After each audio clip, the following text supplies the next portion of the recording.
بسم الله الرحمن الرحيم.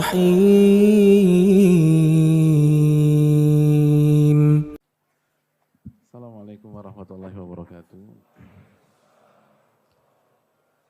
Alhamdulillah hamdan katsiran thayyiban mubarakan fi kama yuhibbu rabbuna wa radha wa salatu wassalamu ala nabiyyina Muhammad wa ala alihi wa sahbihi wa man sara ala nahjihi bi ihsanin ila yaumidin wa ba'd.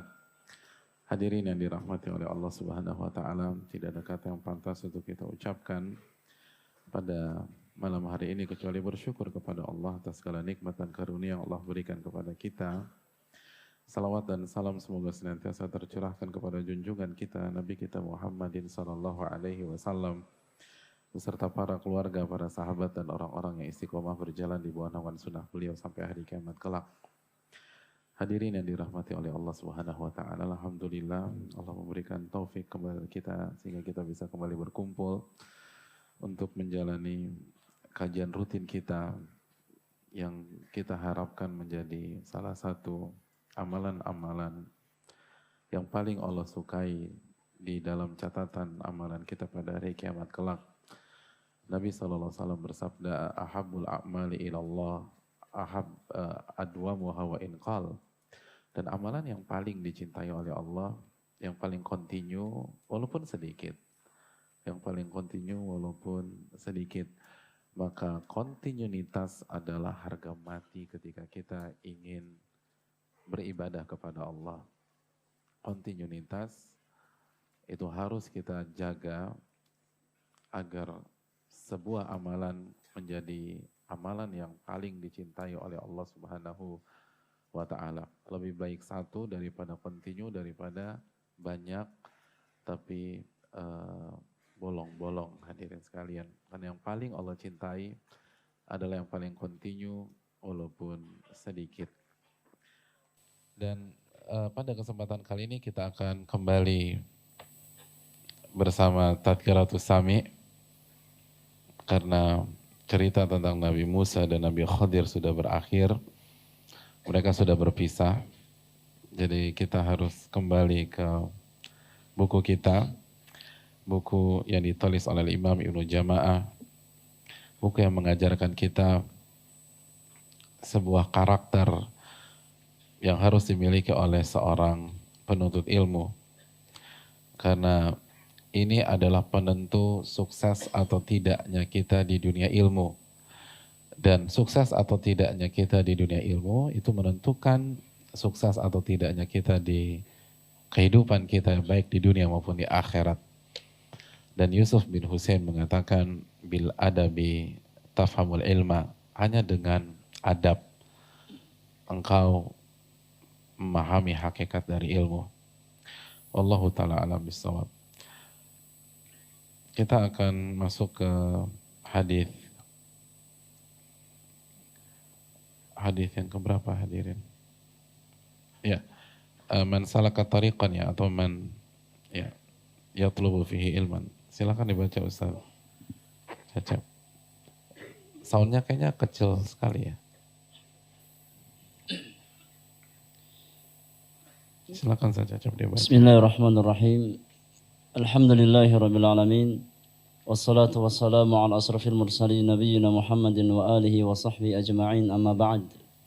Qala al-musannif al-imam Badruddin ibn Jama'at al-Kinani rahimahullahu ta'ala wa anhu sallallahu alaihi wasallam, man salaka tariqan yatlubu fihi ilman salaka bihi tariqan min turuqil jannah wa innal malaikata la tad'u ajnihataha li talibil ilmi لرضا الله عنه وإن العالم لا يستغفر له من في السماوات ومن في الأرض حتى الحيتان في جوف الماء وإن فضل العالم على العابد كفضل القمر ليلة البدر على سائر الكواكب فإن العلماء ورثة الأنبياء وإن الأنبياء لم يورثوا دينارا ولا درهما وإنما ورثوا العلم faman akhadhahu akhadha bihadhin wafirin.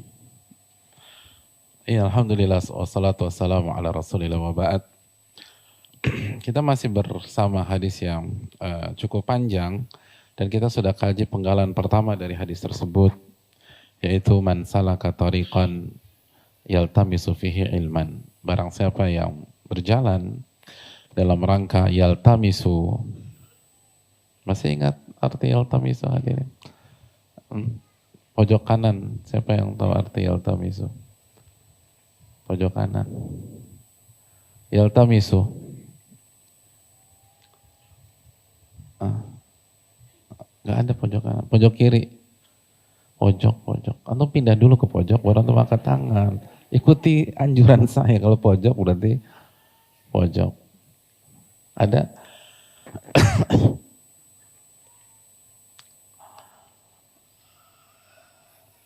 Apa arti yaltamisu? Udah gak usah angkat tangan deh. Yaltamisu adalah meminta dari yang bawah ke atas, walaupun satu jenis.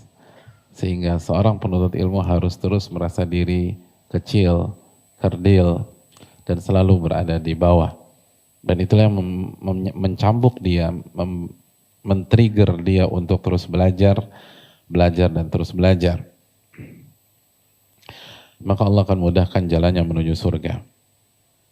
Nah ternyata hadisnya ada kelanjutannya tuh, hadirin sekalian. Nabi melanjutkan sallallahu alaihi wasallam, wa innal malaikata la tadau ajnihataha li talibil ilmi liridallahi anhu. Dan sesungguhnya para malaikat akan meletakkan sayapnya atau apa ya enaknya?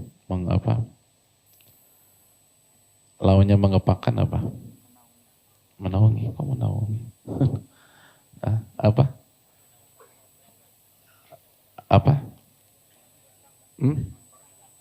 Meletakkan. Menghamparkan. Membentang. Semakin nggak jelas nih kajiannya. Ya intinya itu dia. Apa sih? Gitu-gitu. Meletakkanlah sayap-sayapnya di hadapan penuntut ilmu karena ridho Allah kepada si penuntut ilmu. Hadirin yang dirahmati oleh Allah Subhanahu wa taala. Kita berhenti sampai di sini dulu sebelum kita lanjutkan. Malaikat saja melakukan hal itu di hadapan penuntut ilmu. Apa yang dimaksud meletakkan sayapnya? Al-Imam Ibnu Jama'ah memberikan beberapa makna. Mengumpulkan atau merangkumkan penjelasan para ulama-ulama di dalam buku beliau ini. Kata beliau yang pertama,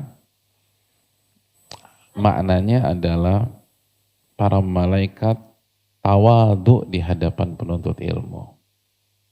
At-tawadu'u lahu. Jadi para malaikat itu meletakkan itu sebagai simbol ketawaduan di hadapan penuntut ilmu.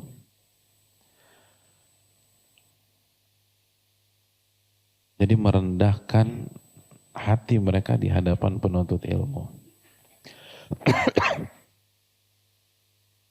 Dan ini persis sebagaimana apa yang Allah firmankan kepada Nabi kita sallallahu alaihi wasallam dalam surat Asy-Syu'ara ayat 215, wakhfid janahaka liman ittaba'aka minal mu'minin. Dan rendahkan sayapmu wahai Muhammad. Maksudnya apa? Tawadu'lah wahai Muhammad. Di hadapan siapa? Liman ittaba'aka minal mu'minin.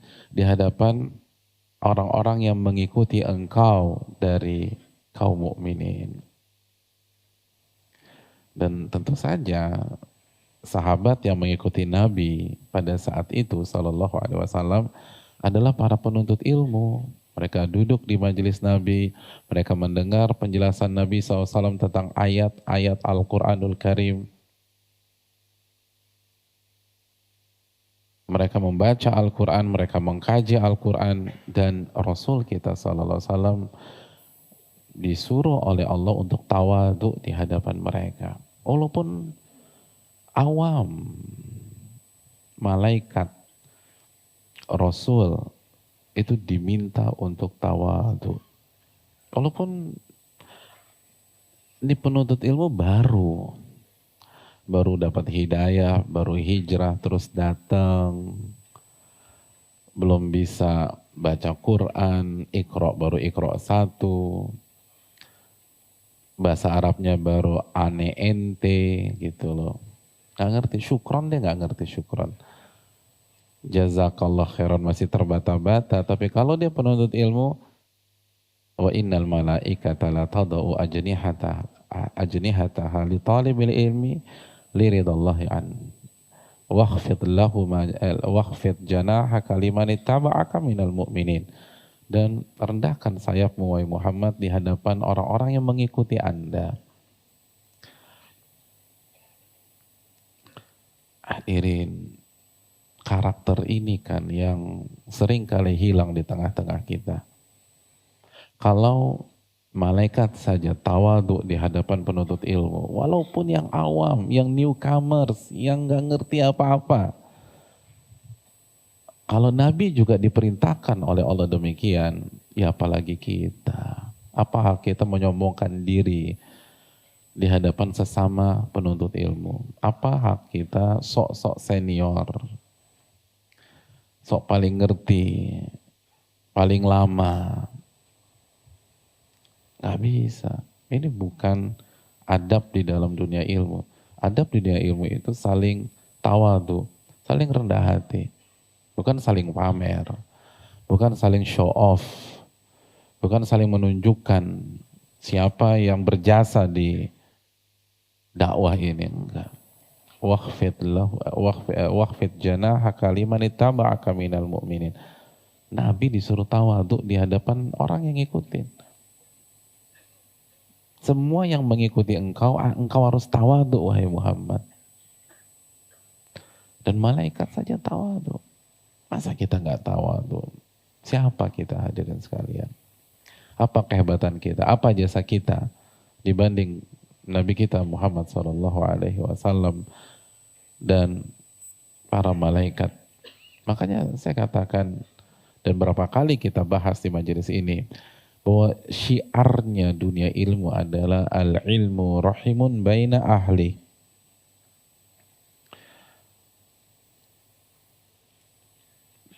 Kayaknya soundnya agak kecil ya.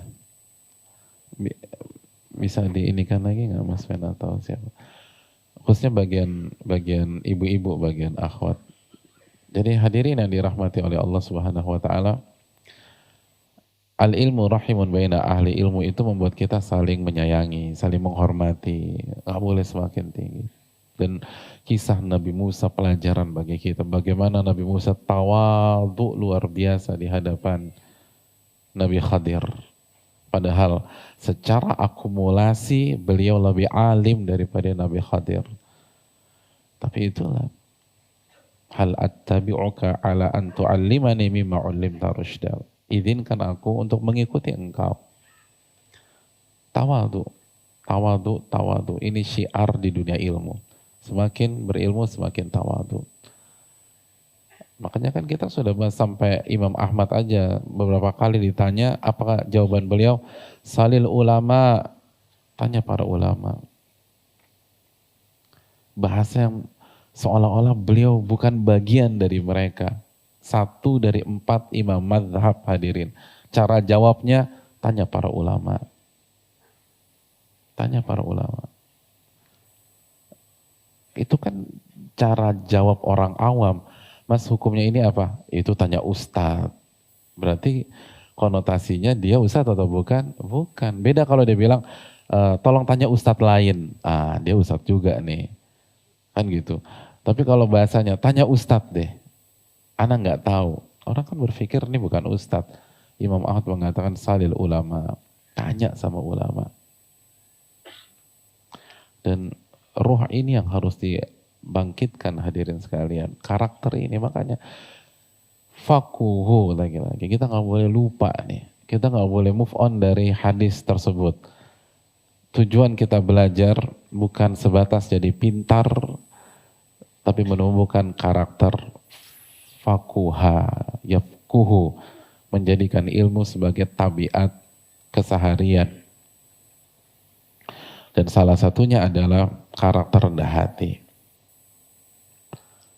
Jadi kita harus malu kalau kita sombong di hadapan seorang penuntut ilmu, serendah apapun dia, nggak terkenal, nggak, dunia dakwah nggak ada yang kenal dia, orang baru, orang awam. Kalau kita sampai sombong di hadapan dia, berarti kita memposisikan diri kita di atas para malaikat-malaikat Allah Subhanahu wa taala. Atau mungkin di atas para nabi sallallahu alaihi wasallam. Karena nabi aja tawadhu. Nabi saja tawadhu. Jadi kalau misalnya ada yang baruan datang, tawadhu lah. Jadi pelototin dari atas, bawah, atas, bawah, atas, bawah. Ini celananya udah dipotong atau belum? Terus gimana jilbabnya? Oh, rambutnya masih kelihatan. Terus judes. Anda bukan penuntut ilmu. Tapi dia bukan penuntut ilmu. Anda juga bukan penuntut ilmu. Penuntut ilmu karakternya nggak demikian. Nggak ada begitu hadirin. Seneng. Hadirin yang dirahmati Allah, tawadhu itu penting. Tawadhu, jangan remehkan orang. Jangan meremehkan orang. Kesalahan fatal iblis itu ngeremehin Adam. Jadi kalau kita ngaji, ternyata hasilnya meremehkan orang. Sebenarnya petunjuk siapa yang kita ikutin? Apakah petunjuk Rasul SAW atau petunjuk iblis laknatullahi alaihi? Tawadhu itu penting. Dan inilah yang ada di dunia ilmu. Malaikat meletakkan sayap-sayap mereka karena tawadhu di hadapan penuntut ilmu. Itu yang pertama. Yang kedua, an-nuzulu indahu wal huduru ma'ah. Maksud dari itu adalah malaikat hadir dan bersama para penuntut ilmu. Jadi malaikat hadir dan bersama para penuntut ilmu. Dari di majelis seperti ini malaikat hadir. Dan ini didukung oleh hadis yang lain. Nanti kita akan baca. Ghasyiathumur rahmah wa hafathumul malaikah. Majelis ilmu itu dinaungin oleh para malaikat. Makanya kita harus punya adab hadirin. Jadi yang hadir bukan kita aja, malaikat datang. Malaikat datang, menteri datang aja. Oh, kita harus jaga sikap. Menteri itu datang. RI 1 datang, semua harus jaga sikap tuh disuruh. Nah gimana malaikat yang datang? Makanya kita harus jaga sikap. Yang bawa anak harus jaga sikap. Malaikat datang hadirin sekalian. Gak boleh ngasal-ngasal. Malaikat makhluk-makhluk Allah yang kerjaannya hanya ibadah, berzikir, bertasbih, hadir bersama kita. Itu makna yang kedua. Makna yang ketiga, at-tawqir.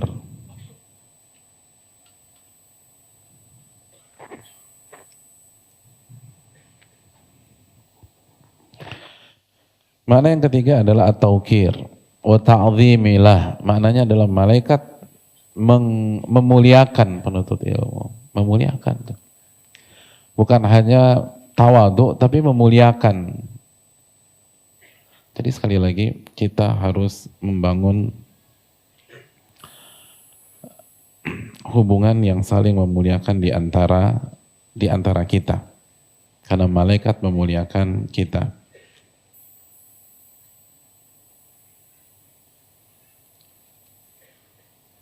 Kalau malaikat saja memuliakan penuntut ilmu, masa kita nggak memuliakan? Jadi kita harus muliakan. Ketemu di pas kajian, dimuliakan, hargai orang. Lalu duduk bareng, jangan sok-sok angkuh, jangan sok merasa udah ngetek tempat, suruh orang di pinggir-pinggirin, karena selama 3 bulan ini kita udah pewek di tempat tersebut. Ini nggak boleh. Nah, itu nggak memuliakan tuh. Nggak boleh demikian. Dalam majelis itu harus ada pemuliaan kepada sesama kita. Dan itu edukasi tersendiri. Karena ilmu itu kan bukan hanya teori yang disampaikan, Tapi sikap kita, gerak-gerik kita, dan keberadaan kita di majelis itu menentukan semua nilai kita di hadapan Allah Subhanahu wa Ta'ala. Jadi tolong saling menghargai di antara kita. Tolong saling menghargai, saling memuliakan, saling respect. Jangan nyinyir sama orang, jangan ngeremehin. Kalau ada yang nanya pertanyaannya, kita udah tahu dari 17 tahun yang lalu, jangan sok pintar. Udah muliakan, oh iya Masya Allah. Yang misalnya penampilannya belum syar'i, muliakan, dia penuntut ilmu nih. Malaikat aja muliain dia kok. Anda nyinyir, siapa Anda? Anda lebih suci daripada malaikat-malaikat Allah. Gak boleh demikian. Dan gagal. Itu gagal. Imam Syafi'i mengatakan, laisal ilmu al-ilmu laisal ilmu ma hufidh wa innamal ilmu ma nafa'. Ilmu itu bukan apa yang Anda hafalkan, tapi ilmu itu yang bermanfaat, yang merubah Anda sehingga Anda mendapatkan manfaat di dunia dan di akhirat. Itu ilmu. Jadi kalau ilmu itu membuat kita semakin nyinyir sama orang, semakin merendahkan orang, semakin sombong, semakin merasa diri paling alim, paling suci, paling bertakwa, maka Anda gagal. Itu bukan ilmu. Nabi Musa jadi tegur, apalagi Anda dan apalagi kita. Nabi Musa jadi tegur. Padahal beliau hanya menyampaikan fakta. Fakta. Beliau yang paling alim. Itu fakta. Apalagi kita, bukan fakta. Jadi kalau kita merasa paling itu hoax tuh, bukan fakta. Hoax itu. Siapa yang bilang Anda paling alim? Yang paling tahu, yang paling senior? Gak ada. Kalau yang fakta aja ditegur sama Allah, apalagi yang hoax. Jadi ini penting hadirin sekalian. Tawadhu, saling menghormati, saling menghargai itu penting.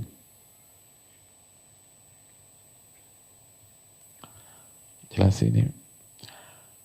Oke, siapa yang sudah hafal 20 temannya di sini? Ini kan gimana mau tawadhu, mau memuliakan kalau kita nggak kenal. Akhwat, ada yang udah hafal akhwat?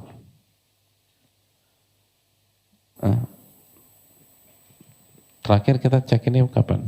3 minggu yang lalu. Masa selama 3 minggu antum gak pernah kenalan sama orang? Antum siapa yang hafal 20? 20? 25 deh, 25. Gak ada. Siapa yang hafal? Antum lagi? Oh iya belum. Ya dan antum sebut 20. Sambil mukanya ditunjuk. Apa? Yang nggak semua hadir. Yang nggak hadir berapa orang? 19 orang. Sama aja. Cuman 1. Coba antum sebut. Pakai jempol sebut. Iya. Mana? Nggak ada. Oh ada, Rian. Terus Idam, terus 5 tuh berapa tuh? Terus 5, 6, mana Bima? Bima nggak ada, kok tuh nyebut Bima? Oh ada Bima, terus Amir, terus Inul. Inul di belakang, Mbak Inul. Oh, laki-laki ya, terus 7 berapa? Apalagi? Nurdin, mana Nurdin? Nurdin, tolong menyerahkan diri. Mana Nurdin? Oh ya, udah nggak hadir. Ricky, terus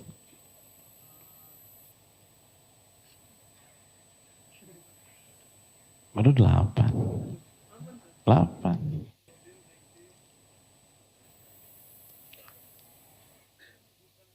Lupa. Ya masa lupanya 50%, ini baru 8 nih. Hah? Agung. Kena itu berarti nggak hadir dia pulang. Terus datang dia langsung pulang. Jamaah kajian ya, bukan jamaah sholat maghrib ya. Iya terus 11. Apa lagi? Irwanda, mana Irwanda? Ayo udah terus. 12. Kok nekat antum angkat tangan baru 12? Antum harus kasih hadiah, ngabisin waktu berarti ini 12. Tapi nggak apa-apa, berusaha. Ada yang hafal? Jazakallah khairan. Baru 12, coba antum hafalin lagi 8. Kenalan makanya. Malam ini 8 lagi kenalan. Besok coba lagi. Masa nggak bisa kenalan 8 orang? Ini yang hadir berapa nih? Ada 8 orang nggak? Ya, udah kelamaan. Besok pekan depan antum harus 20. Oke.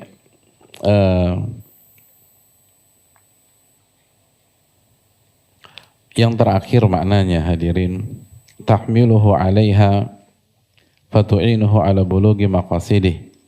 Makna yang terakhir kata Ibnu Jama'ah, makna malaikat itu meletakkan sayapnya, malaikat akan membantu penuntut ilmu untuk mewujudkan keinginan-keinginannya yang positif ya, yang baik, disupport sama malaikat. Bayangkan ini luar biasa. Ini kalau jadi penuntut ilmu tuh begini. Malaikat tawaduk di hadapan dia, turun, ngelampingin, terus dimuliakan, terus malaikat mensupport kita, mendukung kita, ngejagain kita nih. Oh luar biasa hadirin sekalian. Makanya sekali lagi penuntut ilmu adalah kebutuhan.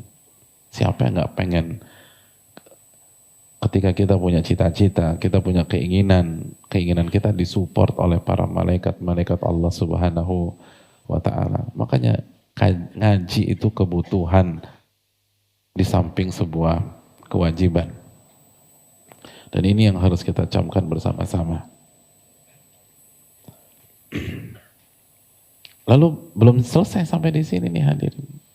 Nabi melanjutkan, wa innal alima, dan sesungguhnya seorang ulama, la yastaghfiru lahu man fis samawati wa man fil ard hatta al-hitanu fil ma, atau hatta al-hitanu fi jawfil ma. Dan sungguhnya seorang ulama, dalam riwayat yang lain sebagaimana yang dibawakan Ibn Abdul Bar dalam Jami' Bainal Ilmi wa Fadli, itu kata-kata alim di riwayat yang lain itu adalah talibul ilm. Jadi bukan hanya ulama aja, ulama dan penuntut ilmu. Apa yang mereka dapatkan?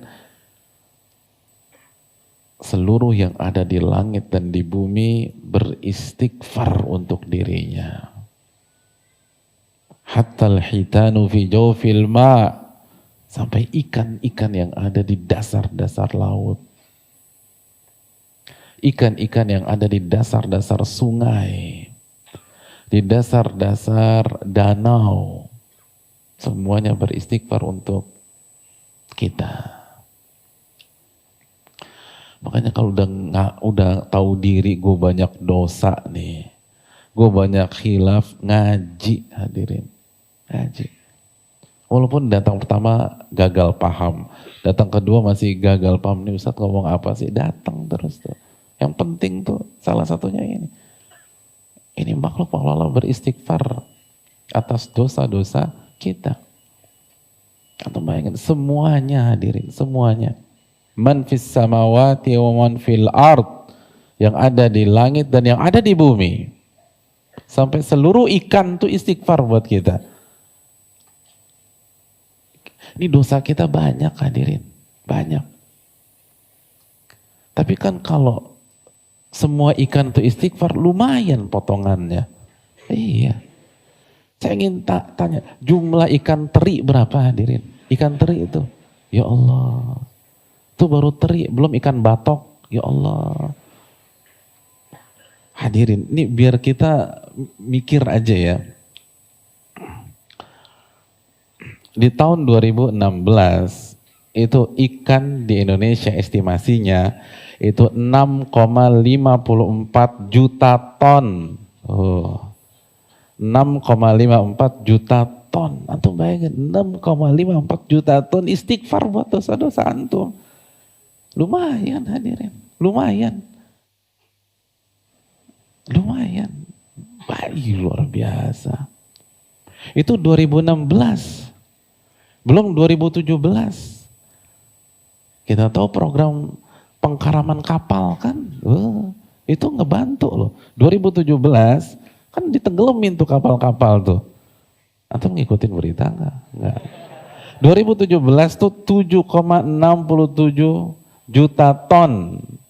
7,67 juta ton.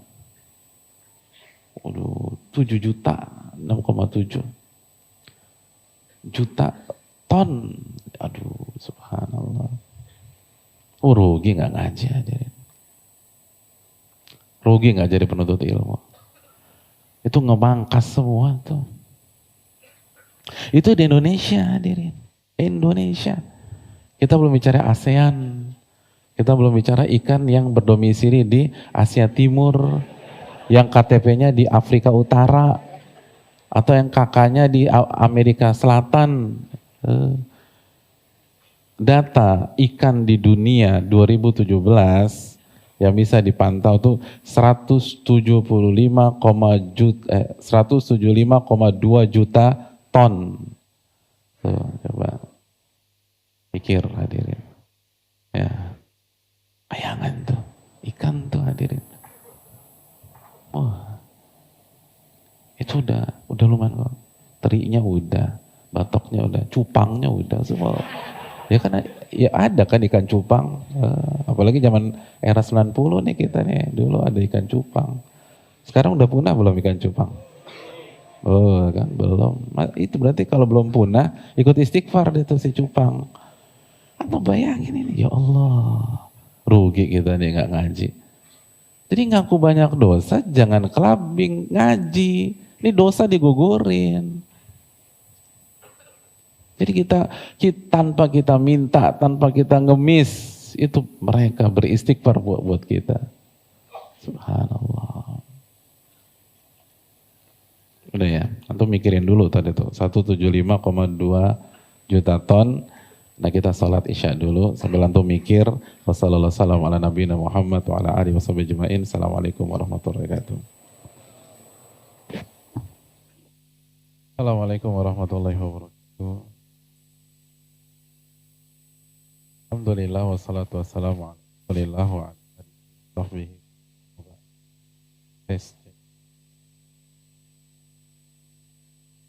Hadirin yang dirahmati oleh Allah.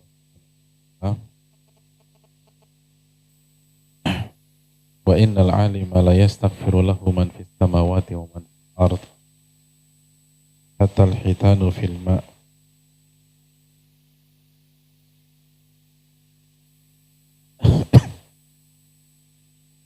Dan seorang ulama atau penuntut ilmu, maka siapapun yang ada di langit dan di bumi akan beristighfar untuk dirinya walaupun itu masalah ya. Yes.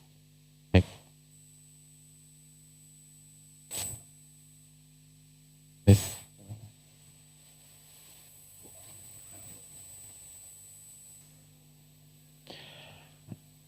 Iya, hadirin yang dirahmati oleh Allah Subhanahu wa taala. Sesungguhnya seorang ulama dan dalam riwayat yang lain penuntut ilmu, maka yang ada di langit dan yang ada di bumi akan beristighfar agar Allah berkenan mengampuni dosa dan kesalahannya sampai ikan-ikan yang ada di dasar laut atau dasar sungai atau dasar danau. Dan ini yang disampaikan oleh Nabi kita Shallallahu Alaihi Wasallam.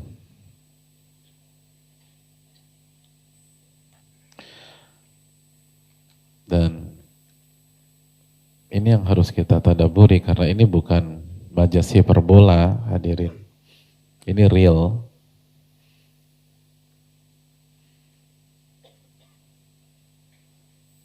Makanya salah satu cara efektif untuk menggugurkan dosa-dosa kita adalah menjadi seorang penuntut ilmu. Dan begitu kita merasa kayaknya pekan ini gue banyak dosa nih, itu harus datang ke kajian. Di samping untuk mencharge, untuk mengisi kembali keimanan kita, salah satu fungsinya adalah untuk menggugurkan dosa-dosa kita. Karena tanpa kita minta, tanpa kita ngemis, mereka secara inisiatif diperintahkan oleh Allah Subhanahu wa taala untuk beristighfar. Untuk beristighfar. Dan sedikit informasi buat kita semua bahwa maksud beristighfar itu yang pertama untuk menghilangkan dosa dan yang kedua menghilangkan efek sampingnya. Karena setiap dosa ada efek samping di dunia maupun di akhirat. Pada saat kita mengucapkan astagfirullah, aku beristighfar kepada Allah Subhanahu wa taala, itu maknanya ya Allah hapuskan dosa-dosa saya dan jangan sampai dosa-dosa tersebut ada efek samping yang menyerang saya. Dan itu harus kita renungkan, hadirin. Jadi bukan hanya dihilangkan, tapi side effect-nya dihilangkan. Jadi, dan itu yang perlu kita pahami, karena kan innallaha la yaqbalu du'aan min qalbin ghafilin lahin. Allah gak akan terima sebuah doa. Dan istighfar salah satu doa memohon ampun. Allah gak akan menerima doa yang dipanjatkan dari hati yang lalai dan tidak serius. Jadi banyak orang istighfar itu gak meresapi. Assalamualaikum warahmatullahi wabarakatuh. Assalamualaikum warahmatullahi wabarakatuh. Astagfirullah, astagfirullah, astagfirullah. Apa astagfirullah, astagfirullah, astagfirullah. Apa maknanya itu? Harusnya kan Anda hayat ya, astagfirullah. Ya Allah ampuni dosa-dosa saya. Terus jangan sampai ada pengaruh buruk dari dosa-dosa tersebut. Pastilah. Kan Allah yang mengatakan, wa ma'asobakum min musibatin fabima kasabat aydikum dalam surat Asy-Syura ayat 30. Apapun yang menimpa kalian itu ada andil dosa tuh, kata Allah. Jadi setiap dosa pasti ada side effect, pasti ada akan nyerang kita, nyengsarain kita, buat ribet urusan kita. Ada musibah lah, ada masalah, itu dosa tuh hadirin. Jadi bukan hanya dosanya dihapuskan, tapi efek sampingnya dihilangkan. Dan bayangkan, kalau 175,2 juta ton ikan beristighfar buat kita. Subhanallah. Itu yang terhitung. Ini 175,2 juta ton itu yang terhitung. Belum yang ngumpet, hadirin. Pas lagi di audit tuh ikan ngumpet, gak kehitung. Ini kan angka-angka gini nggak mungkin tepat sasaran, pasti lebih kan, pasti lebih. Itulah. Belum lagi pas penghitungan 175,2 juta ton ini, ada ikan betina lagi hamil. Setelah penghitungan anaknya 10, beda lagi angkanya. Kan mungkin tuh, ya Allah. Jadi antum bayangin 175,2 juta ton. Itu semua beristighfar buat kita. Makanya nggak boleh kita jauh-jauh dari kajian. Nggak boleh berhenti dari thalabul ilm. Begitu berhenti dari thalabul ilm, gak hadir lagi di majelis, trickle down efeknya tuh kemana-mana. Karena itu tadi, akhirnya dosa gak hapus. Hadirin, begitu dosa diistighfarkan, dan yang istighfar tulus loh. Yang istighfar tulus. Bahkan mungkin lebih khusyuk dari kita. Tuh ikan-ikan tuh kalau istighfar, insya Allah lebih khusyuk dari banyak kita. Kita istighfar masih bisa buka gadget. Habis salam, assalamualaikum warahmatullahi wabarakatuh. Astagfirullah, astagfirullah, astagfirullah. Ada. Untuk pernah lihat ikan istighfar sambil gadget kan gak ada. Gak ada. Gak ada. Ikan tongkol istighfar sambil ngelihat WA kan gak ada. Sambil selfie gak ada. Kita ada hadirin. Nah ini nih yang perlu kita camkan. Ini dahsyat hadirin sekalian. Itu begitu dosa kita. Makanya kan banyak banget orang tuh begitu keluar dari kajian merasa tercharge lagi, semangat ibadah lagi. Salah satunya ini. Jadi beban dosanya tuh hilang. Beban dosanya kan hilang.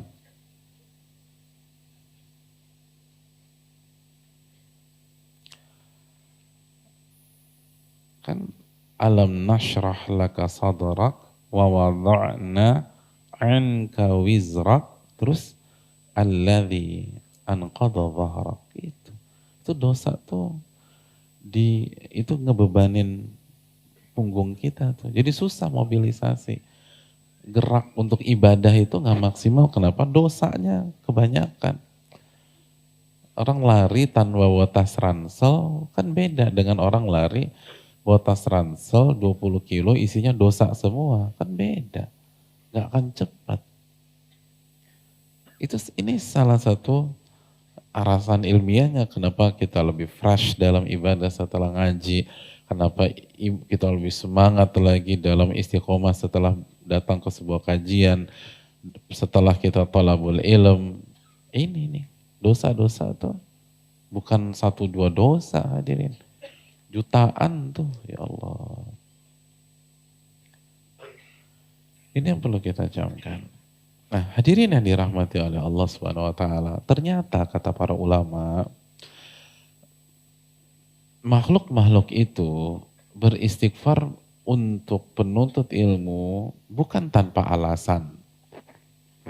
Bukan tanpa alasan. Al-Imam Ibnu Jama'ah menjelaskan, wa amma ilhamul hayawanati bil istighfari lahum. Adapun Allah mengilhamkan agar hewan-hewan itu beristighfar, itu karena ada alasan. Di antaranya dijelaskan para ulama, li'annaha khuliqat limasalihi al-ibadi wa manafi'ihim. Karena memang hewan-hewan itu diciptakan untuk memberikan manfaat. Dan penekanannya nih berikutnya penyebabnya kata para ulama, wal ulama humul ladzina yubayyinuna ma yahillu minha wa ma yahrum. Dan di antara alasannya adalah karena para ulama dan penuntut ilmu, mereka lah yang menjelaskan halal haram yang berkaitan dengan kehidupan para makhluk termasuk hewan-hewan. Jadi karena ulama dan penuntut ilmu yang membahas tentang halal haram yang berkaitan dengan makhluk-makhluk dan hewan-hewan tersebut, maka hewan-hewan tersebut memberikan respon positif dengan beristighfar kepada mereka. Kan begitu. Kan nggak boleh nyiksa binatang, nggak boleh, kan diharamkan ini, haramkan itu. Wah, bagus tuh, positif. Maka direspon dengan beristighfar. Dan yusuna bil ihsani ilaiha wa nafid darari anha. Dan kenapa sih mereka istighfar buat penuntut ilmu dan para ulama? Karena ulama dan penuntut ilmu, kata para ulama, merekalah yang menasehati manusia untuk senantiasa berbuat baik, termasuk kepada hewan. Dan melarang memberikan mudarat, menyakiti mereka. Jadi ternyata hewan-hewan itu dan para ikan dan lain sebagainya. Dan semuanya bukan ikan aja ya. Kita tadi baru 170 berapa tuh? 170. Udah nyatet belum antum? 175,2 juta ton itu kan baru ikan. Belum komunitas kudanya, belum komunitas badaknya. Badak juga yang komunitas badak bercula 1, bercula 2, belum komunitas harimau, belum jerapah, belum komunitas penyu, banyak hadirin gitu loh.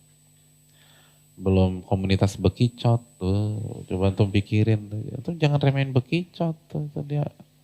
Oh, Masya Allah deh tuh hadirin lah. Nah, kenapa mereka demikian? Karena para ulama dan penuntut ilmu lah yang perhatian termasuk kepada mereka dan senantiasa berbuat baik kepada mereka dan mengajak manusia untuk berbuat baik termasuk kepada para hewan dan mereka tersebut. Artinya istighfar itu ada alasan hadirin. Alasannya karena ilmu itu membuat para ulama dan membuat para penuntut ilmu senantiasa menebar kebaikan di lingkungan mereka masing-masing termasuk kepada hewan. Nah itu. Termasuk kepada hewan. Ini penjelasannya. Jadi kalau orang yang ngaji lalu keluar dari kajian tidak menebar kebaikan, belum tentu dapat istighfar. Belum tentu tuh hadirin. Mereka beristighfar karena mereka merespon kebaikan para ulama dan penuntut ilmu. Karena kan ulama dan penuntut ilmu ngaji. Di antara kajiannya mereka bahas misalnya hadis Nabi bahwa Allah mewajibkan kita berbuat ihsan. Wa idza dzabhtum fa ahsinud dzibhah, kata Nabi SAW. Kalau Anda ingin menyembelih, maka menyembelihlah dengan cara yang paling baik. Itu. Ya kan adab menyembelih gitu. Apa kambingnya atau sapinya nggak boleh ngelihat teman-temannya wafat fisabilillah, kan nggak boleh hadirin. Harus di tempat sendiri gitu. Nggak boleh jadi nggak boleh antum tontonin. Tuh lihat tuh teman lo udah mati, teman lo dikulitin. Tuh paha teman lo tuh yang 10 menit kemarin ngobrol tuh. Nggak bisa, orang shock dia hadirin. Kalau tuh kambing mati duluan gimana? Kan jadi bangke, belum disembelih. Jadi bayangkan sampai nggak boleh kasih tekanan kepada mereka. Dia harus tenang, nggak boleh ngelihat teman-temannya satu demi satu mati disembelih gitu loh. Dia mungkin tanya kenapa nih pada jadi sepi begini nih kandang gitu, nggak tahu pada jadi wafat semua. Nah, dia buat enjoy begitu tuh. Nah, kalau hewan aja dibuat nyaman, dibuat enjoy, apalagi manusia hadirin. Makanya kan sampelnya Nabi bagus banget dalam hadis itu. Wa idza qataltum fa ahsinul qitla wa idza dzabhtum fa ahsinudz dzibha. Kalau Anda harus mengeksekusi mati seseorang, eksekusilah dengan cara yang terbaik. Dan kalau Anda ingin menyembelihlah dengan cara yang terbaik. Kenapa dua hal itu yang dijadikan sampel? Karena eksekusi mati dan menyembelih adalah kegiatan yang genrenya itu menyakitkan. Genrenya itu jauh banget dengan unsur kebaikan. Nah makanya itu yang dijadikan sampel. Kalau sampai menyembelih dan mengeksekusi mati aja, Anda harus memikirkan cara sebaik mungkin, apalagi yang lain gitu. Apalagi minta tolong, bicara, merespon, apalagi ngobrol, apalagi jalan bareng sama teman. Sama kambing aja harus baik. Apalagi sama ikhwah sendiri, sama teman sendiri, sama akhwat sendiri. Jadi itu penuntut ilmu tuh dididik demikian. Nah karena kerjaannya menebar kebaikan, sampai hewan aja dipikirkan gimana nih gue buat baik sama dia di akhir hayatnya gitu ya kan, sebelum dipotong tuh, pokoknya harus baik. Maka sebagai utang budi diresponlah dengan istighfar. Nah ini poin pentingnya, karena orang berpikir gue ngaji aja selesai. Enggak, belajar merubah perilaku, belajar merubah karakter, fakuhu itu. Begitu karakter berubah, jadi orang yang senantiasa berbuat baik, maka responnya pun akan positif. Kama tadinu tudan, kata para ulama. Sebagaimana Anda bersikap, Anda akan disikapi dengan cara yang sama. Ketika sikap kita baik, termasuk kepada hewan, maka disikapi dengan baik juga oleh hewan. Gitu, kama tadinu tudan. Sebagaimana Anda bersikap, Anda akan disikapi demikian. Makanya ini penting nih. Dan ini sebuah konsep hidup. Kalau antum ingin disikapi baik, dihormati orang, antum harus baik sama orang. Hormatiin mereka. Udah. Sebab akibat udah hadirin. Kama tadinu tudan. Al-jaza min jinsil amal, kaidah para ulama. Balasan itu tergantung jenis amal perbuatan. Kita yang membangun, ya kalau bahasa sekarang ya, kita yang membangun brand kita sendiri gitu loh. Tapi dengan konotasi positif, bukan materialistis. Ini branding hadirin. Orang tuh nyikapin kita sebagaimana kita membangun opini publik terhadap diri kita, tapi bukan karena mereka, karena Allah Subhanahu wa taala. Makanya caranya nggak murahan, caranya berbuat baik kepada mereka dengan ikhlas mengharapkan ridho Allah Subhanahu wa taala. Maka orang akan feedback positif. Pasti ada yang negatif, ridho nas goyatun tudrok, ridho manusia cita-cita yang nggak mungkin tercapai kata Imam Syafi'i.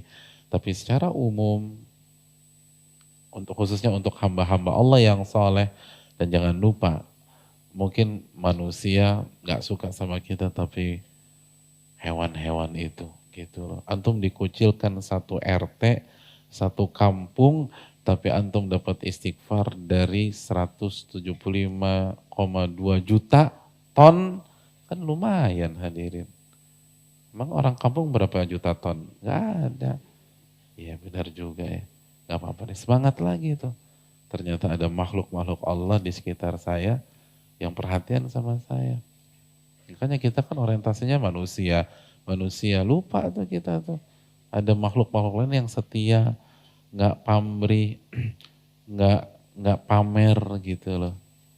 Kan ikan-ikan ini gak pamer sama antum.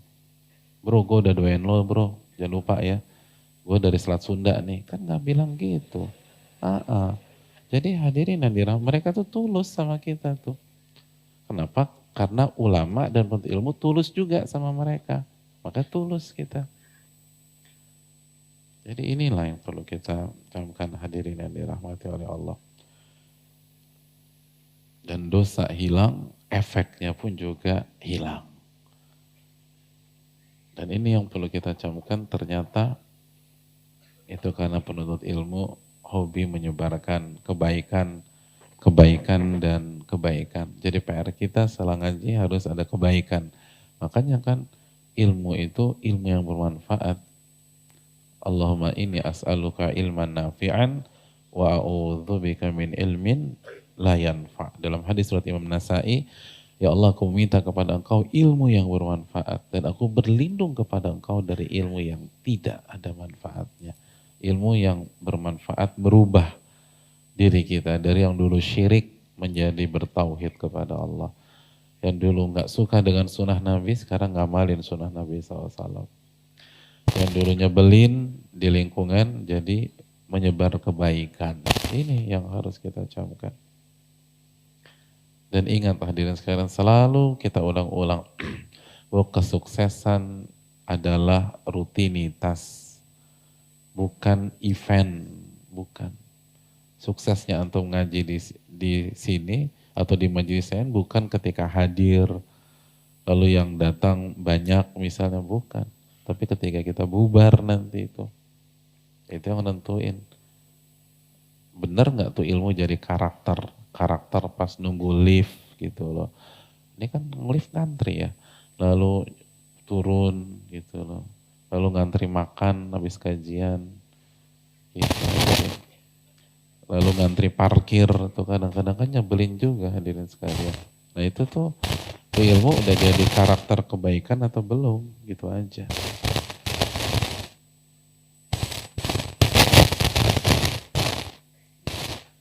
Kenapa nih?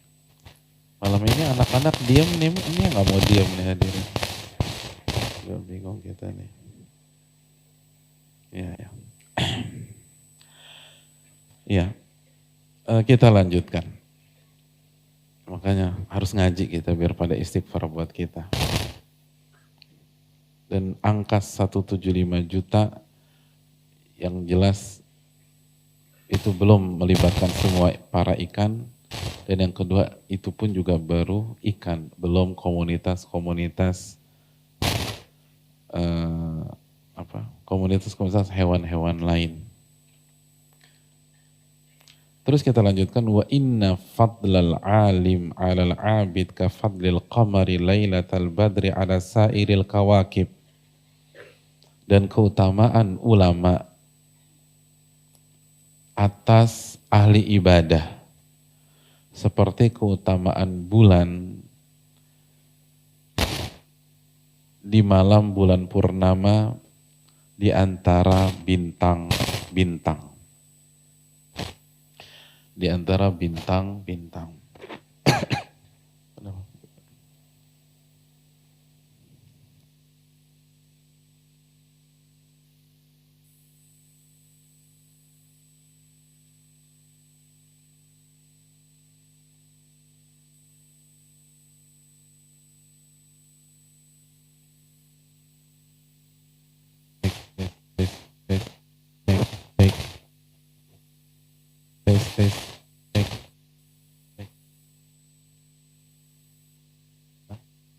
Sudah malah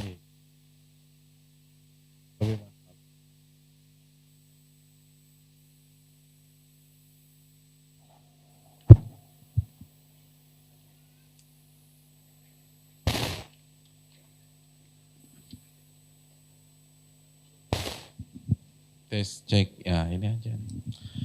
Ya, ya ini aja ya. Tuh hadirin. Ketika mic berisik, mic diganti gitu loh. Nah gitu ya. Ketika anak-anak berisik, diapain? Dididik, bukan diganti, dididik. Dididik. Ya hadirin yang dirahmati oleh Allah Subhanahu wa taala. Loh ini berisik lagi. Bukan ini kayaknya, ini. Iya, Nabi SAW memberikan analogi keutamaan ulama dibanding ahli ibadah. Seperti keutamaan bulan purnama di antara bintang-bintang. Apa maknanya? Yang pertama, kata Imam Al-Qurtubi dalam kitabnya Al-Mufhim, bahwa yang dimaksud dengan ulama dan ahli ibadah dalam hadis ini adalah ulama yang menggabungkan antara ilmu dan amal. Jadi ulama yang dimaksud adalah ulama yang menggabungkan antara ilmu dan amalan. Sedangkan ahli ibadah yang dimaksud oleh Nabi di dalam hadis ini adalah ahli ibadah yang ibadahnya sesuai dengan ilmu, sesuai dengan sunnah Nabi SAW, tapi dia orang awam gitu loh. Dia bukan ulama. Jadi ibadahnya benar, tapi dia awam. Makanya Al-Imam Qurtubi mengatakan innal abida law taraka syai'an minal wajibat aw amilaha ala jahrin lam yastahiq ismul abid wala tasihu lahu ibadah. Ahli ibadah yang meninggalkan kewajiban-kewajibannya atau ibadah tapi di atas kebodohan, maka dia nggak berhak menyandang predikat abid atau ahli ibadah. Gitu loh. Gitu. Jadi alim itu adalah orang yang menggabungkan antara ilmu dan amal. Adapun abid, dia ibadahnya sesuai dengan sunnah tapi orang awam. Nah ini makanya, ini ada beda nih, ada beda ada beda interpretasi antara alim abid versi Nabi dengan alim versi masyarakat kita. Gitu loh. Kalau alim versi masyarakat kita apa? Gila, gue punya teman alim banget bro. Kenapa? Duhanya gak pernah ketinggalan. Nah gitu kan. Oh dia mah alim tuh orang tuh di kampus. Selalu jaga sholat 5 waktu gitu. Jadi maksud alim, lo jangan so alim lo gitu loh. Gue sholat maghrib dulu ya. Lo jangan so alim. Jadi alim itu lebih cenderung ke orang yang rajin ibadah. Bukan ulama, bukan. Ini kalau di tengah-tengah masyarakat kita. Iya gak sih hadirin? Iya kan? Jadi ketika dia udah jadi alim sekarang, maksudnya tuh rajin ibadah. Bukan udah jadi ulama, enggak. Tapi alim tuh puasa Senin Kamis, puasa Nabi Daud dan lain sebagainya. Nah ini penting nih hadirin. Jadi itu kalau di dalam lisan Nabi SAW bukan alim tapi abid. Abid. Nah perbedaan antara ulama dengan abid itu seperti bulan purnama dengan bintang-bintang. Nah ini apa maksudnya nih hadirin? Hadirin yang dirahmati oleh Allah Subhanahu wa taala, perlu kita camkan bahwa kita tahu bersama kalau bulan dibandingkan bintang-bintang secara misalnya secara astronomi dan ilmu perbintangan dan seterusnya, itu yang lebih besar siapa? Bintang gitu. Bintang dibanding bulan, tapi karena bulan satelit kita lebih dekat ya, jadi kelihatannya lebih besar. Betul nggak nih ngomong-ngomong? Iya, tentu betul aja. Anak apa? Anak bahasa jangan-jangan. Iya kan, misalnya bintang apa? Bintang Orion. Bintang Orion dibanding bulan kan jauh banget bedanya. Gedean mana? Orion. Tapi kalau jauhnya minta ampun, maka terkesan bulan lebih mendominasi kalau kita lihat ke atas gitu loh. Nah, jadi apa maknanya? Nah, maknanya ini harus dikaitkan dengan hadis riwayat Imam Bukhari. Atau pernah dengar nggak hadis yang berbunyi begini? Nahnu ummatun ummiyah. Kata Rasul SAW, kami umat yang ummi. Apa makna umat yang ummi?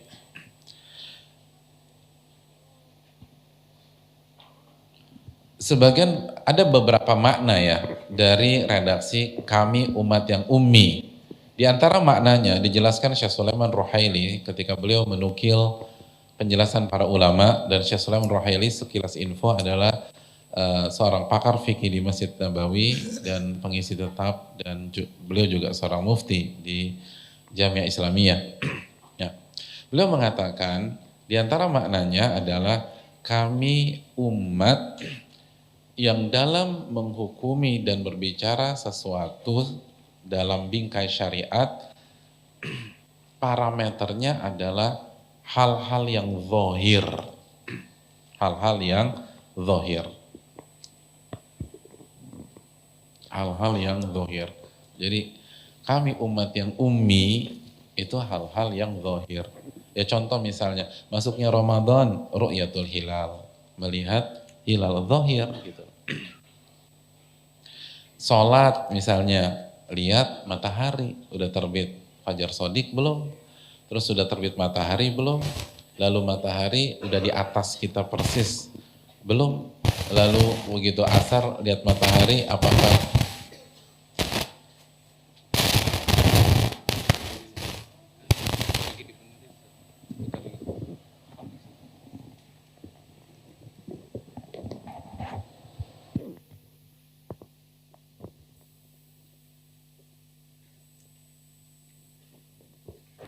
iya.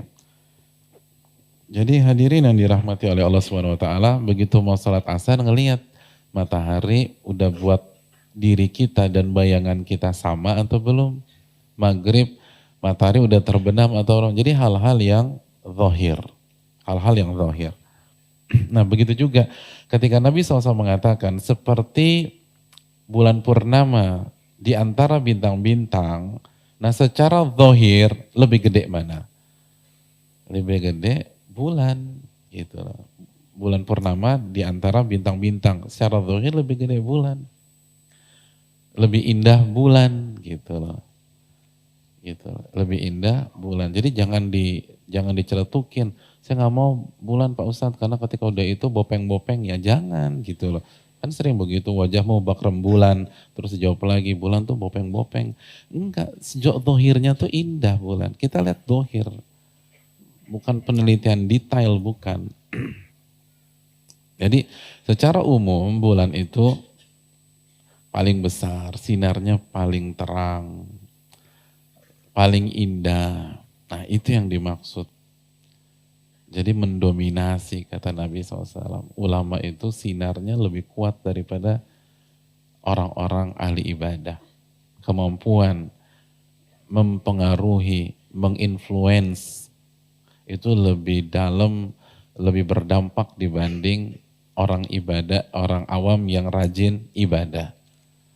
Kemampuan dalam merubah itu lebih kuat daripada orang awam yang rajin ibadah. Dan lebih dibutuhkan daripada orang awam yang rajin ibadah.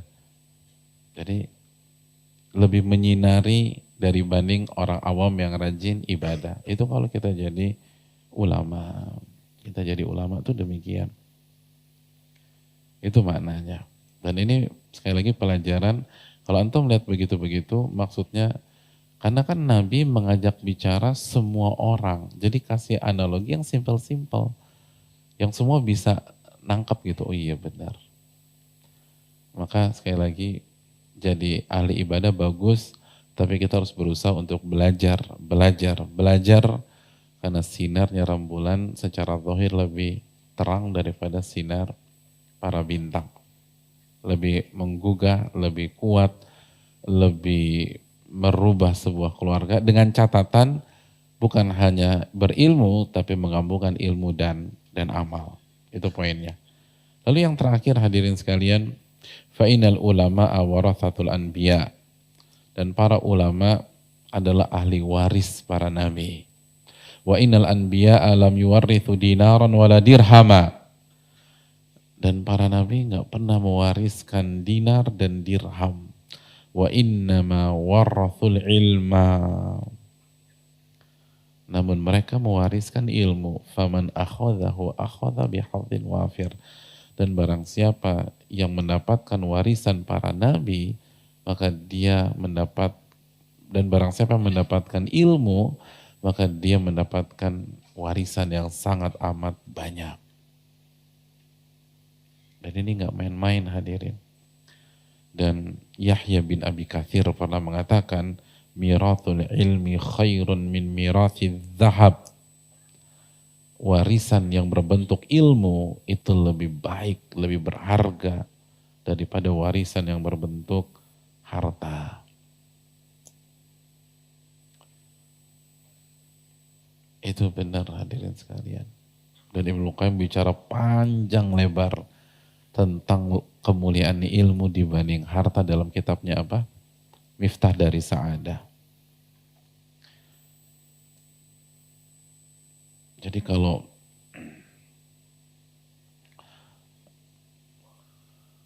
kalau anak-anak orang kaya itu akan mendapatkan warisan orang tua mereka yang kayaknya minta ampun, kita datang ke sini mendapatkan warisannya para nabi dan rasul.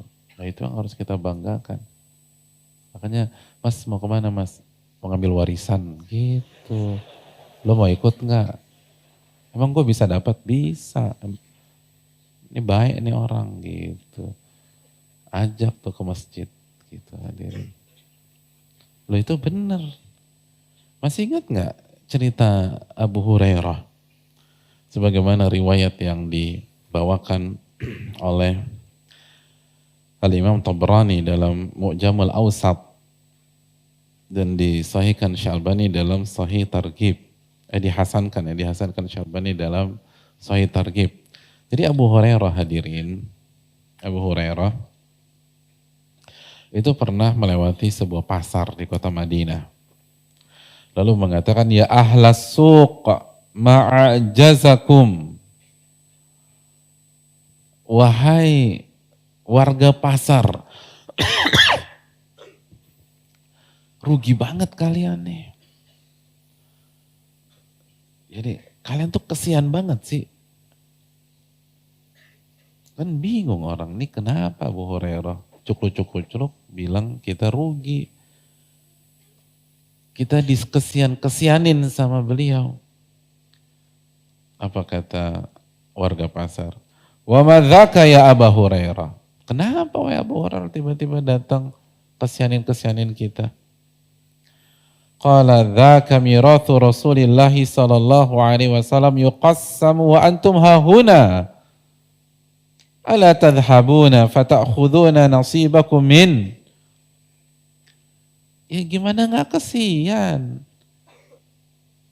Itu warisan Nabi Muhammad SAW, Rasul tuh, itu lagi dibagi-bagiin.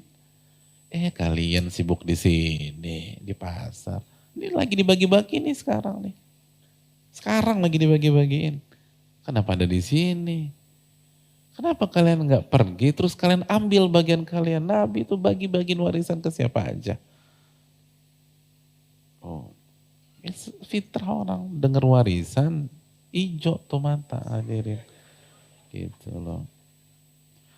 Qalu wa ainahu?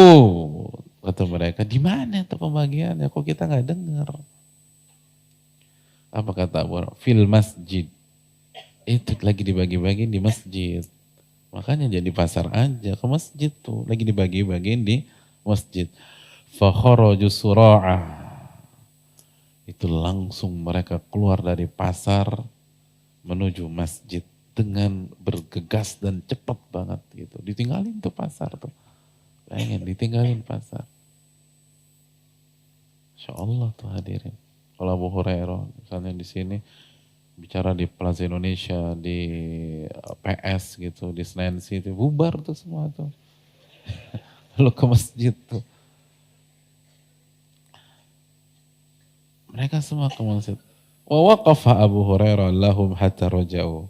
Dan Abu Hurairah santai aja di masjid gitu. Jadi semua pergi, tinggalin pasar, menuju masjid. Abu Hurairahnya nongkrong aja di masjid.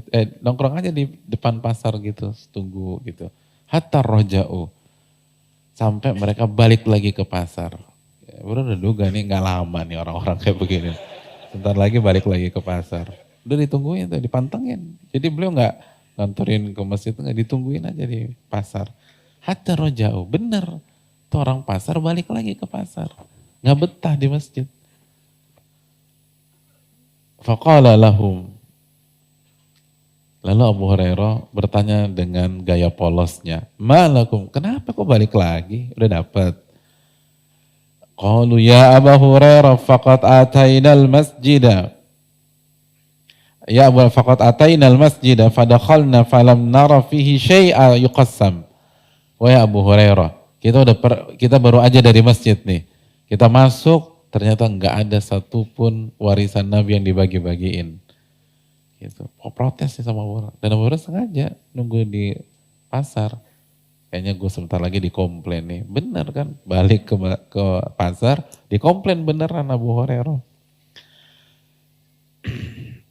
Lalu apa kata Abu Hurairah? Faqala lahum Abu Hurairah, ama ra'aitum fil masjid ahada? Emangnya tadi pas di masjid nggak ngeliat siapa-siapa? Emangnya pas Anda ke masjid tadi, itu masjid kosong, nggak ada siapapun? Kata warga pasar, qalu bala, ra'aina qauman yusallun wa qauman yaqra'una al-Qur'an wa qauman yatadzakaruna al-halal wal haram. Ada sih, tapi yang kita lihat tuh ada sebagian lagi sholat, sebagian lagi baca Quran, sebagian sedang mengkaji halal dan haram. Ya, nggak ada pembagian duit tuh, nggak ada Abu Hurairah, nggak ada pembagian warisan. Apa kata Abu Hurairah? Abu Hurairah mengatakan, waihakum fadzaka mirathu Muhammadin sallallahu alaihi wasallam. Celaka kalian, itu warisan Muhammad sallallahu alaihi wasallam. Itu ilmu tuh. Ilmu tuh warisan Muhammad sallallahu alaihi wasallam. Maka ahli pasar pun terdiam. Itulah cerdasnya para sahabat. Warisan tuh hadir. Ini warisannya Rasul. Warisan Rasul hadirin. Itulah. Dan dalam, makanya antum kalau pamitan bilang mengambil warisan dulu nih gitu. Biar pada mau ikut. Lu mau ikut nggak? Ayo nanti gue bagi gitu. Nanti antum kasih. Bagi surat Al-Baqarah. Bagi Ali Imran gitu loh. Dan terbukti efektif, mereka datang ke masjid tuh. Dan hadirin, kan antum udah pernah belajar ilmu warisan belum? Semakin banyak warisan yang didapat itu menunjukkan hubungan kita dengan mayit semakin dekat. Itu hadirin. Makanya kalau ada anak, ada cucu dapat berapa? Setengah apa sepertiga? Ada anak laki-laki, ada cucu laki-laki. Cucu dapat berapa? Nggak pernah dapat warisan antum nih. Cucu mahjub kan nggak dapat. Kenapa? Diambil anak. Karena anak lebih dekat sama si mayit. Makanya antum semakin punya banyak ilmu yang bermanfaat, berarti hubungan antum dengan Rasul Sallallahu Alaihi Wasallam semakin dekat. Dan semakin nggak ada apa-apa dari sunnah Nabi, maka hubungan antum dengan Rasul semakin jauh. Gitu hadirin. Nah, bola di tangan antum nih. Mau dekat dengan Rasul atau jauh? Ini yang perlu kita camkan. Maka ini kebutuhan lagi. Ini warisan Rasul nih. Dan gratis. Dan ini yang akan kita wariskan ke anak kita hadirin. Ke anak kita. Antum belajar. Lalu antum menikah. Yang belum nikah. Lalu punya anak. Antum rencana nikah kan nih ngomong-ngomong? Iya rencana. Terus kalau nikah pengen punya anak. Terus antum belajar, nanti antum wariskan itu ke anak-anak. Bukan hanya duit. Kalau antum hanya modal wariskan duit, hilang tuh duit. Habis tuh duit. Tapi kalau antum wariskan ilmu, tuh anak-anak nggak ada duitnya dia akan bertahan. Karena ilmu yang akan mengundang ketakwaan. Lalu ketakwaan, wa yarzuqhu min haitsu la yahtasib. Maka Allah akan memberikan rezeki dari arah yang tidak ia duga-duga. Makanya diriwayatkan ketika Umar bin Abdul Aziz ditanya kenapa anak-anaknya kemungkinan besar dapat warisan yang sangat amat sedikit, mungkin nggak ada sama sekali. Apa kata Umar bin Abdul Aziz? Apa yang perlu saya khawatirkan? Kalau anak saya bertakwa, Allah yang jamin rezekinya, bukan saya. Allah yang jamin. Saya mau takutin apa? Wa yarzuqhu min haitsu la yahtasib. Ini warisan dan berkah nih hadirin. Berkah. Ini berkah. Jadi ini yang harus kita cari, kita kejar. Makanya kata Nabi, bihadzin wafir. Barang siapa yang dapat ilmu, dia dapat warisan yang sangat amat banyak. Dan ini yang bisa membuat keluarga kita jadi sakinah, lalu anak-anak kita jadi saleh dan salehah, lalu kita diberkahi dimanapun kita berada. Wa ja'alani mubarakan aynama kuntu, kata Nabi Isa, Allah berikan keberkahan kepada diriku dimanapun aku berada. Kenapa? Ilmu, ilmu, ilmu, ilmu. Makanya kan kata Ibnul Qayyim dalam risalah kepada salah satu sahabat atau saudaranya kan, kalau Anda mau berkah, hidup Anda itu harus penuh dengan ilmu. Baik belajar maupun mengajar. Atmosfernya tuh harus ilmu, baru berkah tuh hidup. Ini kan hidup kita cari keberkahan, hadirin. Dan itu kehidupan para ulama. Ya, dengan demikian berakhirlah hadis yang panjang ini, dan kita cukupkan dan kita akan masuk ke pertemuan berikutnya. Dan pertemuan berikutnya ujian lagi. Ya, sengaja dikasih tahu. Jadi minggu depan kita ujian. Satu hadis aja, santai aja, hadirin lah. Ujiannya sebentar aja.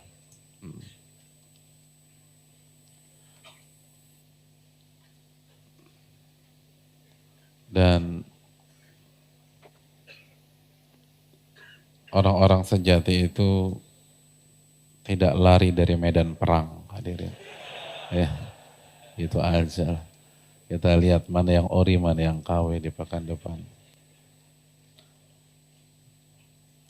Ya, kita buka sesi tanya jawab. Wassalamualaikum warahmatullahi wabarakatuh.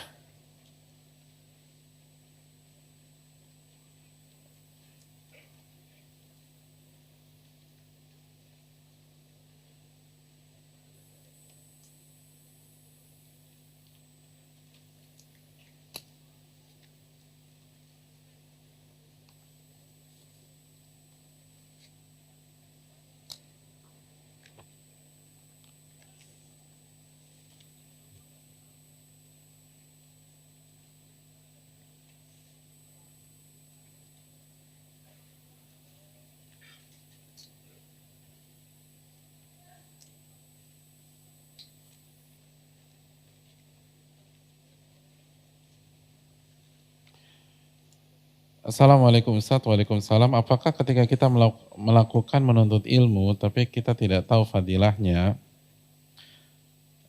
apakah kita tetap mendapatkan fadilahnya walaupun tidak meniatkan ingin mendapatkan fadilah tersebut? Hadirin yang dirahmati oleh Allah, bukan syarat beribadah kita harus tahu semua keutamaan dan fadilahnya. Dan kalau kita nggak tahu pun kita akan dapat fadilah tersebut. Kenapa? Karena Allah sudah janjikan. Dan kalau Allah sudah janjikan, Allah nggak akan ingkari janjinya. Innallaha la yukhliful mi'ad. Allah nggak akan mengingkari janjinya.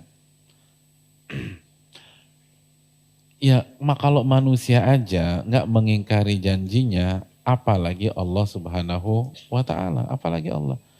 Antum misalnya ke sebuah, antum butuh mobil nih. Antum butuh mobil, lalu ke sebuah dealer.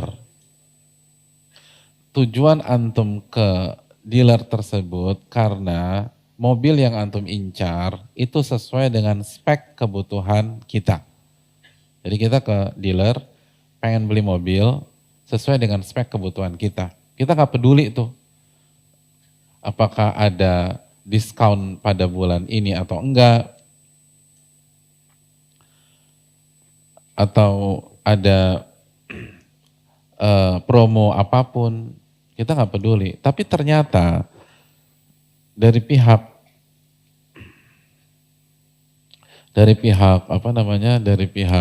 brand tersebut itu kasih promo, barang siapa yang membeli di bulan ini maka dia akan dapat kaca film gratis, lalu akan dapat audio yang dengan brand yang bagus, lalu akan dapat jok kulit gratis, lalu dapat biaya servis gratis seumur hidup, gitu loh.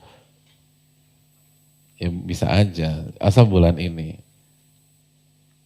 Nah pertanyaan, ketika dia beli tuh mobil di bulan tersebut dan dia nggak tahu ada promo-promo tersebut, kira-kira dapat promonya nggak? Dapat nggak? Pasti dapat, kecuali kalau dimainin sama apa namanya marketingnya atau salesnya, pasti dapat. Walaupun, tapi saya nggak tahu, ya dapat. Ini hak bapak. Nah kalau manusia bisa begitu, masa Allah nggak bisa, hadirin. Allah Ar-Rahman Ar-Rahim. Tapi yang jadi masalah adalah semakin kita nggak tahu keutamaan sebuah amalan, maka kecenderungan kita malas dan kita lemah dalam beramalnya itu semakin besar. Dan semakin kita tahu keutamaannya, maka itu akan semakin membuat kita semangat dalam beramal. Itu poinnya. Wallahu ta'ala bishawab.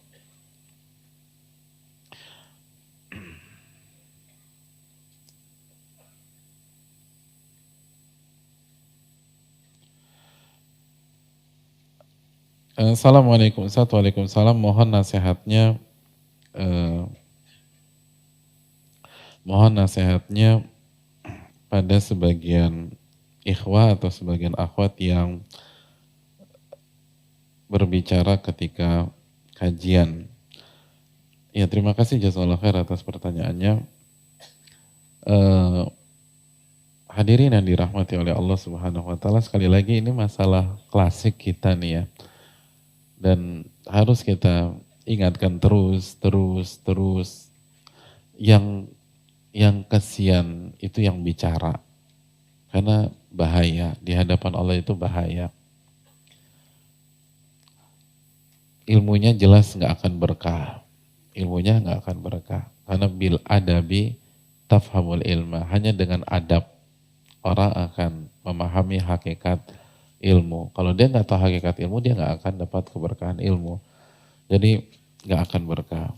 Terus yang kedua, dia akan berdosa mendolimi orang. Lalu berdosa karena nggak menjaga adab di masjid, di rumah Allah. Lalu kalau misalnya itu berkaitan dengan anaknya, berarti dia bisa kena dosa lagi. Tidak menjalankan surat apa? Tahrim ayat 6. Hu anfusakum wa ahlikum naro. Jagalah diri kalian dan keluarga kalian dari siksa api neraka. Dan Ali bin Abi Thalib menjelaskan tafsirnya apa? Gimana cara menjaga keluarga dari api neraka? Dididik, diajarkan, dan diterangkan adab yang benar. Jadi didik agama dan adabnya harus diajarkan. Dan hadirin sekalian, para ulama dulu itu mengajak anak-anak mereka ke kajian. Tapi bedanya apa? Bedanya apa yang dikatakan Sufyan Ats-Tsauri. Kata Sufyan Ats-Tsauri, kanu la yukhrijuna abna'ahum li talabil ilmi hatta yata'addabu. Mereka dulu, para sahabat, para tabi'in, tidak akan mengajak keluar anak-anak mereka untuk kajian sampai mereka ajarkan adab dulu ke anak-anak mereka. Gitu. Di briefing dulu. Dijelaskan kita mau ke rumah Allah nih nak, kita harus punya adab. Tapi masih kecil bisa, justru masih kecil itu lebih dekat dengan fitrah. Cuman masalahnya kita sudah maksimal atau belum. Itu kalau mau, kan katanya kita berusaha mengikuti salafus soleh, Nah ini salafus soleh begini kalau ke kajian. Begini salafus soleh sama anak-anaknya. Tapi yang ribut bukan anak-anaknya Pak Ustaz. Orang tuanya, wah lebih parah lagi hadirin. Berarti levelnya level anak-anak. Bahkan lebih parah daripada anak-anaknya salafus soleh. Anak-anaknya salafus diem. Kita nih yang 20 tahun, 30 tahun, 40 tahun ngobrol childish berarti. Lebih childish daripada anak-anaknya salafus soleh. Gitu loh. Jadi nggak cocok. Dibilang ngikutin salafus soleh agak kurang cocok. Ngikutin balitanya salafus soleh mungkin juga nggak cocok. Jadi coba kita renungkanlah hadirin sekalian. Wallahu ta'ala bishawab.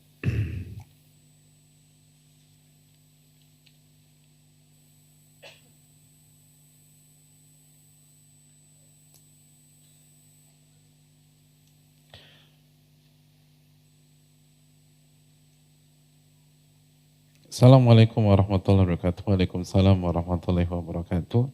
Semoga Allah memberikan keberkahan dan rahmatnya kepada Ustadz dan jamaah semua. Amin ya rabbal alamin. Ustadz, saya mau bertanya, sebagaimana yang kita tahu, meninggikan suara di hadapan Rasulullah SAW adalah termasuk perbuatan dosa. Bagaimana bila seseorang istri meninggikan suara di hadapan suami? Iya, terima kasih atas pertanyaannya. Meninggikan suara di atas suami tergantung ya. Kalau misalnya maksudnya menjawab, menentang, melawan, maka itu diharamkan dan bisa terjatuh ke dalam nusyuz. Tapi kalau memang karakternya, misalnya istrinya orang Tapanuli, atau orang Ambon, atau orang Manado, suaminya Solo Keraton, misalnya, otomatis kan lebih tinggi. Ya itu nggak apa-apa. Kalau nggak ada maksud demikian. Tapi kalau maksudnya menunjukkan perlawanan, perdebatan, itu bisa jatuh ke nusyuz. Jatuh ke nusyuz. Itu bahaya, hadirin sekalian.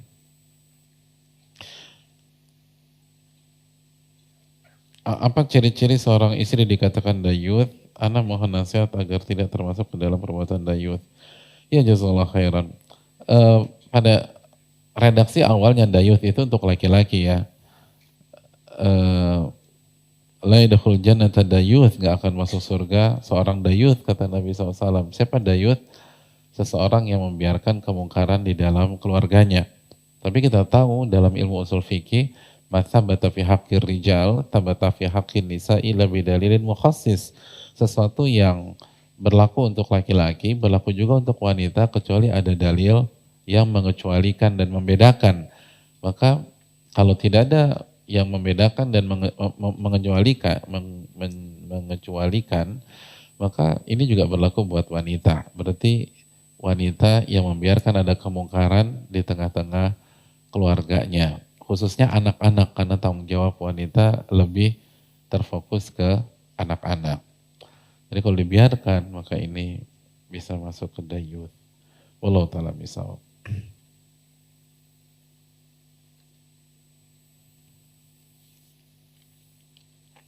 Assalamualaikum Ustaz. Waalaikumsalam warahmatullahi wabarakatuh.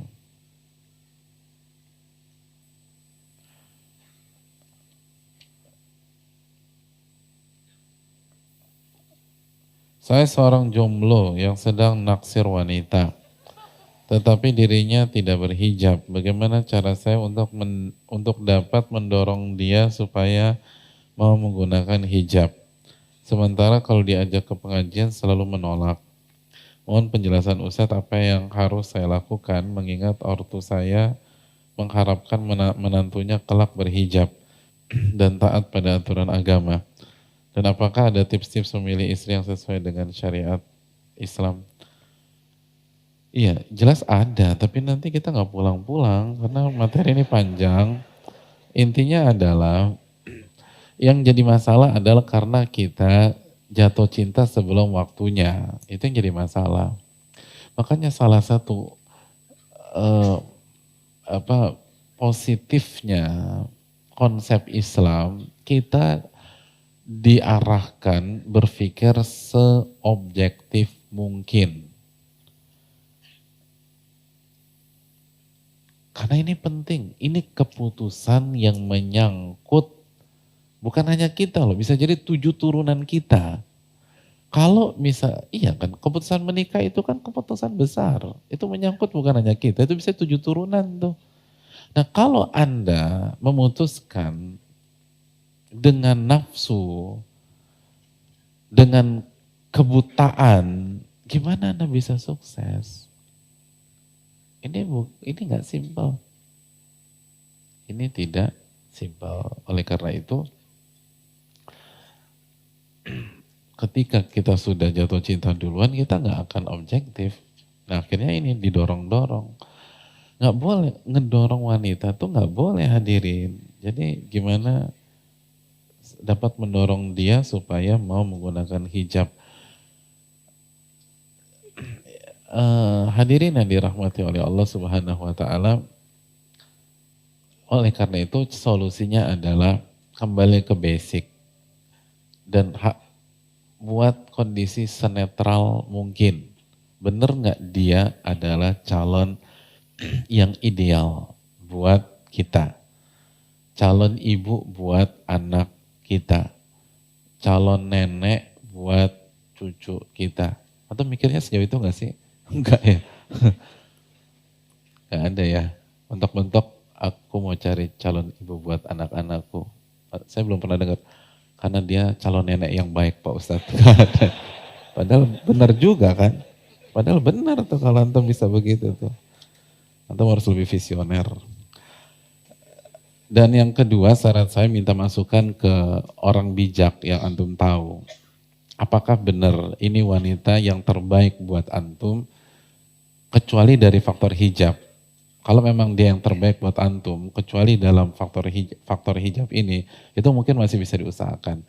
Tapi kalau faktor hijab ini hanya satu dari banyak catatan, maka sebaiknya cari yang lain. Allah Ta'ala bisawab.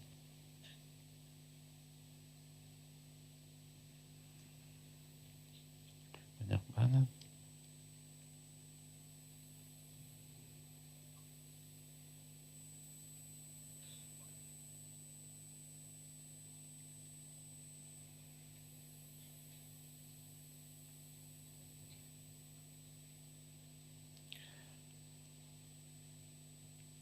Assalamualaikum Ustaz, Waalaikumsalam. Ada seorang ikhwah yang sedang ta'aruf dengan saya. Setiap kali saya ajukan beberapa pertanyaan, ikhwan tersebut menjawab nanti akan dijelaskan saat nazar.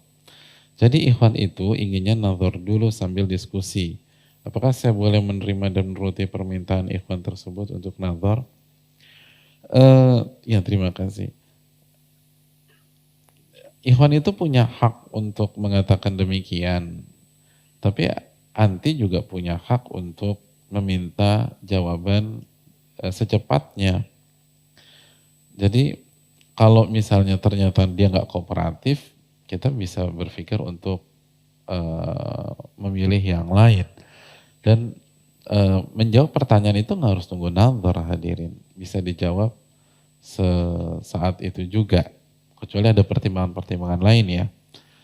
Jadi bisa disampaikan ke ikhwan tersebut secara syar'i, nggak ada dalil yang mengharuskan antum menjawab pada saat nazar. Terus yang kedua, saya butuh jawaban itu pada saat ini, bahkan jawaban-jawaban yang dari pertanyaan saya itu saya gunakan sebagai pertimbangan apakah kita nazar apa tidak. Kalau dia tetap kekeh, ya udah cari yang lain aja. Kalau dalam masalah simpel begini udah mulai ribet, gimana kalau nikah nanti hadirin? Gimana bicara uang susu anak? Gimana bicara uang gedung? Kan repot nanti. Ini yang simpel gitu loh.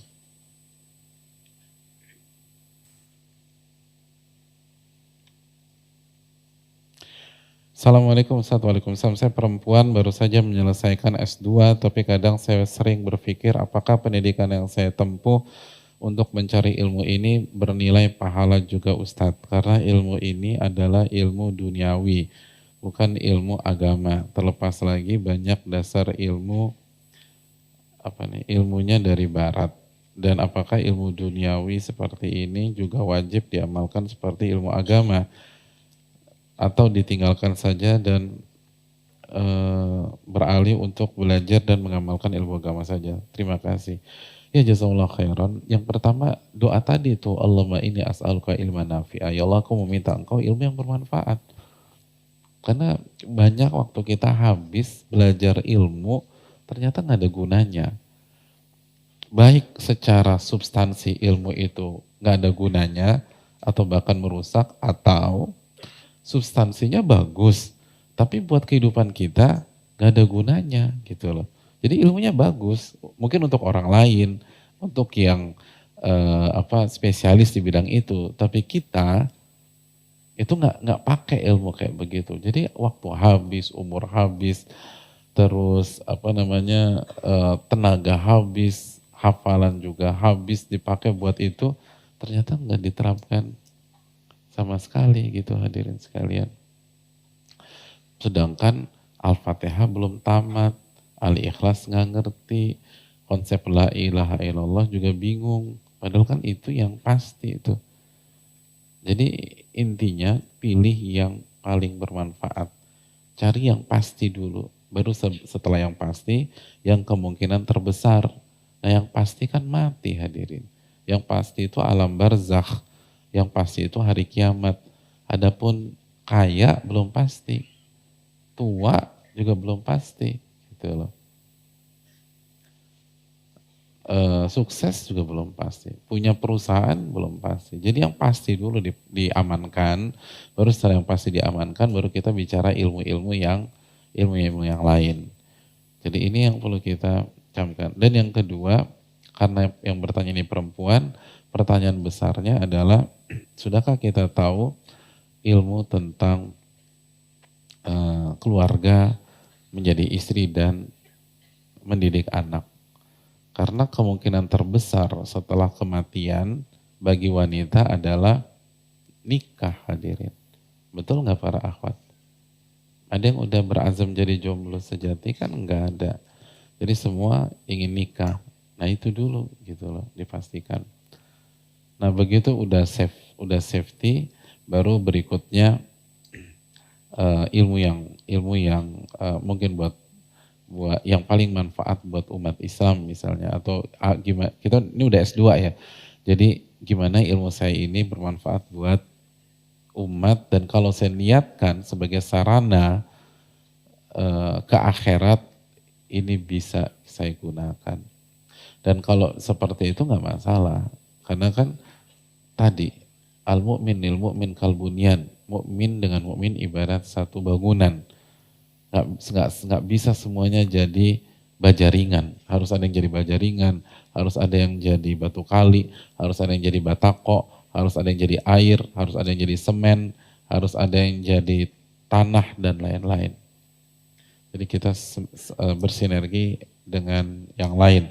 Dan para sahabat Nabi itu spesialisasinya beda-beda.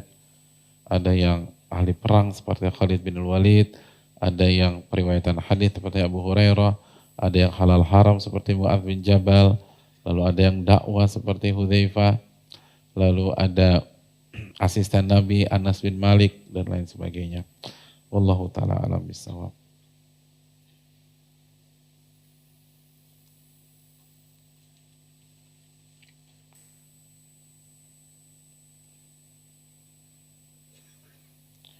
Assalamualaikum Ustaz, waalaikumsalam. Semoga Ustaz dan keluarga selalu dalam lindungan Allah dan begitu juga seluruh umat Islam di seluruh dunia. Amin ya rabbal alamin.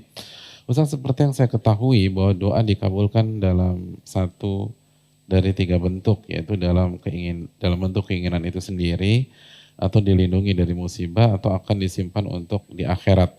Ustaz, dengan mengetahui hadis ini, saya yakin doa-doa saya tidak akan menjadi sia-sia. Namun Ustaz, saya tidak bisa membohongi hati yang kecewa apabila keinginan tidak terkabul. Saya tahu Ustaz yang terjadi adalah yang terbaik untuk saya. Saya tidak meragukannya sama sekali, insya Allah. Hanya saja Ustaz, saya jadi tidak berani menyebutkan keinginan saya kepada Allah dengan detail. Saya hanya minta secara umum, seperti minta yang terbaik saja dalam menjalani sesuatu. Karena saya takut sedih atau kecewa bila tidak sesuai. Apakah ini salah Ustadz? Mohon penjelasan. Jazakallahu khairan. Iya, terima kasih banyak atas pertanyaannya. Ini menunjukkan bahwa sekali lagi ilmu itu harus menyentuh hati hadirin. Harus menyentuh hati. Bukan sebatas dipahami dengan otak atau dengan akal pikiran semata. Dan ini yang terjadi, udah tahu nih, tapi tetap aja kecewa. Udah tahu tuh, tapi tetap aja kecewa. Karena ilmunya belum sampai hati. Sedangkan konsep yang benar kan kita udah bahas dalam surat apa? Al-Ankabut ayat 49. Bal huwa ayatun bayyinatun fi suduril ladzina utul ilma. Ayat-ayat tersebut adalah ayat-ayat yang jelas di dada-dada para ahli ilmu, bukan di otak-otak. Karena itu tadi yang ngerubah tuh di sini. Jadi gimana cara memasukkan ilmu maklumat itu ke dalam hati. Makanya ini bukan tentang konten, ini tentang proses memasukkan ke dalam hati. Ilmu itu di dalam dada. Adanya rasa kecewa berarti kan kecewa tuh di mana? Sakitnya di mana tuh? Tuh kan, cepat kalau ngomong begitu deh tuh. Iya kan. Lo kenapa megang-megang gini? Gue kecewa nih mas, gue kecewa. Kan gak begini.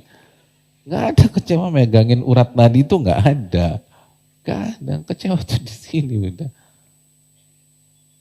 Jadi hadirin, ini belum masuk ke sini nih yang jadi masalah. Terus caranya gimana? Banyak zikir. Ala bidzikrillahi tatmainnul qulub. Ketahuilah dengan zikir itu hati itu jadi tenang. Berarti zikirnya kurang nih. Zikirnya kurang. Ngajinya kurang. Karena ilmu itu yang akan mengobati. Jadi hati ini yang harus dicamkan. Nah kalau kita tahu yang terbaik kenapa kecewa? Kan belum nerima berarti itu. Belum nerima, belum qabul sama takdir Allah Subhanahu wa ta'ala. Saya yakin ini yang terbaik, tapi aku kecewa. Kan gimana sih gitu. Kan gak kontradiksi, ini paradoks. Kalau yakin ini yang terbaik, senang. Yang terbaik itu senang. Jadi hadirin yang dirahmati oleh Allah, ini menunjukkan bahwa ilmu itu harus berproses. Mulai dari sini diturunkan ke sini. Dan itu butuh waktu. Harus istiqomah. Dan harus doa kepada Allah. Banyak doa hadirin. Dan selalu ingat kepada Allah Subhanahu wa ta'ala. Zikir itu jangan ditinggal. Dan ini yang membedakan ilmu dunia dengan ilmu akhirat. Ilmu akhirat masuknya tuh ke sini. Bukan hanya sekedar, oh gue ngerti, gue paham. Tapi diamalin enggak. Karena belum di sini. Kan idza saluhat saluhal jasadu kullu. Kalau ini baik, semuanya baik. Banyak orang tahu nggak ngamalin karena ilmunya nggak di sini. Tapi sebatas di sini. Mungkin ini yang bisa disampaikan. Terima kasih dan mohon maaf banyak pertanyaan yang nggak bisa dijawab karena keterbatasan ilmu dan waktu. Semoga bisa ditanyakan ke ustadz-ustadz yang alim dan